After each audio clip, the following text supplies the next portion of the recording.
ఇక మంత్రి కొండా సురేఖ ఎపిసోడ్ లో మరో కొత్త ట్విస్ట్ చోటు చేసుకుంది. డిప్యూటీ సీఎం బట్టి విక్రమార్కతో కొండా మురళి భేటీ అయ్యారు. ఈ సందర్భంగా కొండా సుష్మిత చేస్తున్న వ్యాఖ్యలపై ఆయన క్లారిటీ ఇచ్చారు. సుష్మిత వ్యాఖ్యలు ఆమె వ్యక్తిగతమని, ఆమెను ప్రశ్నించే హక్కు తమకు లేదు అని స్పష్టం చేశారు. కమిటీకి తాము చెప్పాల్సింది చెప్పామని, తాను కాంగ్రెస్ లోనే కొనసాగుతా అంటూ కొండా మురళి తెలిపారు. ఎవరి అభిప్రాయాలు వారికి ఉంటాయని, గాంధీ కుటుంబంపై తమకు సంపూర్ణ విశ్వాసం ఉందన్నారు.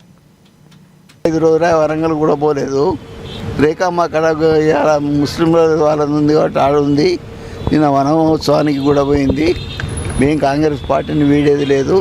సోనియా గాంధీ మీద, రాహుల్ గాంధీ గారి మీద, ప్రియాంక గాంధీ మీద సంపూర్ణ విశ్వాసం ఉంది. మీరేం దీన్ని ఆతృతగా తీసుకోవద్దు. నిన్ననేం లేదు.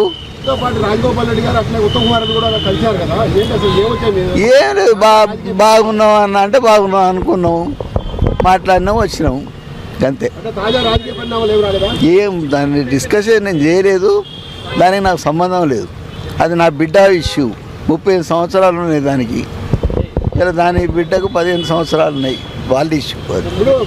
నేను ఇప్పుడు ఏం మాట్లాడన్నా, ప్లాన్ ఏదో అది ఏం చేసింది, ప్లాన్ బిలో ఏం చేసుకుంటుందో నా బిడ్డకు తెలుస్తుంది, నాకు తెలుస్తుందా అన్న. ఇప్పుడు కవిత గారు పోయారు, వాళ్ళది వాళ్ళు, మాది మేము. మా బిడ్డ మా కుటుంబం అన్న. సంబంధం ఏంటి? సంబంధం ఏంటి? నాకు ఉన్నదే ఒక బిడ్డ. తిరగని అన్న. ఈ తిరుగుడు మాకు కొత్త కాదు, ఇది పాత కాదు. నేను ఈ ఆడికి